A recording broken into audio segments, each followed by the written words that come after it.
And now joining us once again, congressional candidate for Washington's 5th District, Chris Armitage. Welcome to the Damage Report. Happy to be here, John. Appreciate it. Happy Valentine's Day. And happy Valentine's Day to you as well. It's been a little bit since we spoke. The campaign has obviously continued to develop. Could you catch us up a bit on how things are going out there? Yeah, they're going really incredible. We've added to our list of endorsements, so now we have our revolution on top of brand new Congress, on top of the Washington State Bernie-crats, Washington State Progressive Caucus, and quite a few other organizations. Actually, can I ask a question about that? Because sure. we talk about endorsements quite a bit when we have candidates on, but from your point of view as the candidate, when like an Our Revolution endorses you, what does that actually mean? Why is that as important as it is? That's a really good question. I mean, different groups come with different benefits. Our Revolution pretty much means that we, mostly Bernie supporters, get brought to a lot of down ballot candidates. It gets us a lot more attention. After Super Tuesday, we're going to end up with a lot of folks who are currently canvassing for the Sanders campaign and receiving a lot of training for that, coming over to our campaign. And then brand new Congress, they're a particularly helpful endorsement because they're a group, they're one of the first groups that worked with Representative Ocasio-Cortez. And they find working class candidates and help them get elected. And you can only be nominated. I believe they received about 20,000 nominations this election cycle. They've chosen around 30 candidates. And wow. So it's an honor to be on the slate. And we do weekly training, and they're really helping us set up staff and a lot of resources that just working class people running for office aren't going to have without a nationwide collective effort. And that's so important because there have been versions of that for more traditional candidates for a very long time. They're all over the place, they're well funded, they've existed for a very long time, but we're still in the relative first steps of setting up a sort of infrastructure for candidates on the left. So it's great to see that they are, especially with so many people being nominated, that they're doing as well as they are in choosing candidates and helping push them past the goal line. So I did want to ask you, I saw that you recently signed the Code Pink Pledge. Can you tell us about that and why you chose to sign it? Absolutely. As a veteran, divesting from war is one of the most important things that I can support. I am a member of Veterans for Peace, and I was speaking to some of those folks, and there are gentlemen there who were drafted into Vietnam, people who served in Korea, in the Gulf War, and then folks like me who are part of Iraq and Afghanistan. And we ask ourselves, when we were on the verge of war with Iran just a few weeks ago, how do we stop this from happening again? I was 9 years old when 9/11 happened. I was out protesting it a few years later. And then a few years after that, I was enlisting myself because it was my best shot at actually being able to go to college without crippling student loan debt and finally having good insurance and a living wage. So how do we stop from repeating this cycle? Clearly, just hitting the streets isn't enough.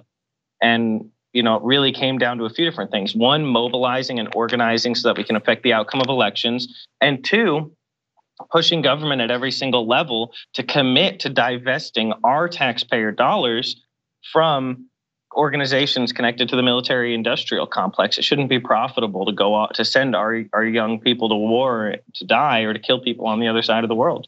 Yeah, and I know sort of around that, you've recently unveiled your platform when it comes to foreign policy. Can you give us a few of the highlights on that?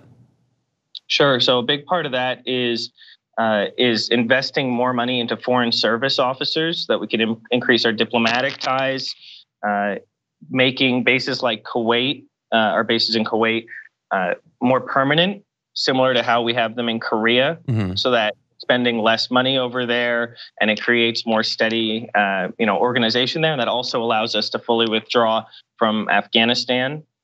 It's, foreign policy is a difficult thing as a progressive because, we can say, how do we feel about the environment? And no, we have the Green New Deal to stand by as the gold standard. How do we feel about healthcare? Single payer, Medicare for all, that's the gold standard. Foreign policy hasn't been something that we've been able to really make as cut and dry, because I'm not an isolationist. If people need help, we should try and help them. But also we need to find a way to end all these forever wars. Okay, and one thing I wanted to ask was, I was looking over the schedule, and Your primary is actually, it's August 4th, quite a bit later than some of these others. I mean, there are some candidates who, Super Tuesday, that's their congressional primary. Your schedule is very different. And so far, it looks like in terms of your opposition, it's been pretty much the same. You have a pretty good idea of how that's gonna go. This shifted timeline, how does that affect the way, your campaign strategy, the way that you're going about this run? It gives us a lot more time for outreach. Right now, today, we have a really unique race here. I'm the sole challenger as a first-time candidate, to an entrenched Republican who's running for their 9th term. And so that extra time gives us a chance to build more of an organization. We've done so much learning over the last few months. We have incredible folks. Sarah Smith, who ran in CD9 in Washington State in 2018, she has now come onto our campaign.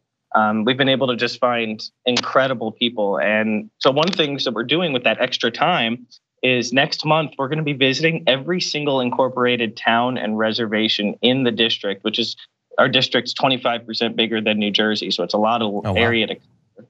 And so we're going to drive up and down this district. I mean, it goes up from the Canadian border down to Oregon, easily a 5-hour drive. Oh, wow. And a lot of these towns have never ever had someone running for Congress visit them.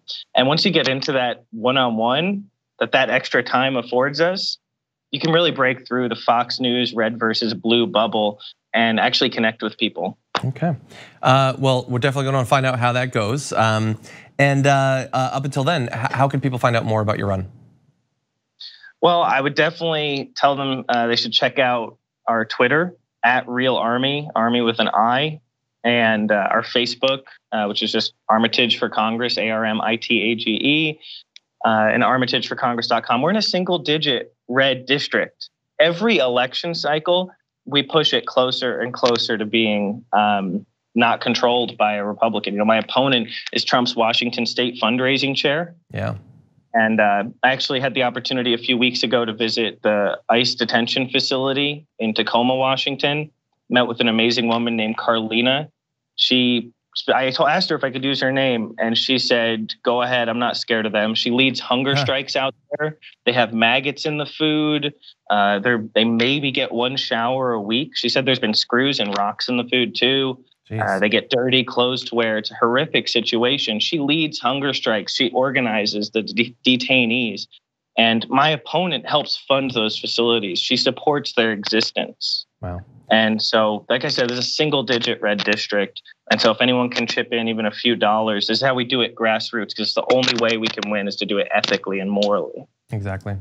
Chris, again, thank you for joining us. Really appreciate you taking the time. Thanks for having me.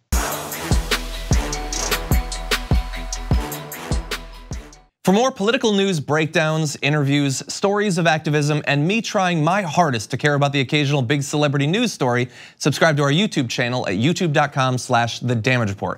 And you can ring the bell wherever it is so you don't miss anything.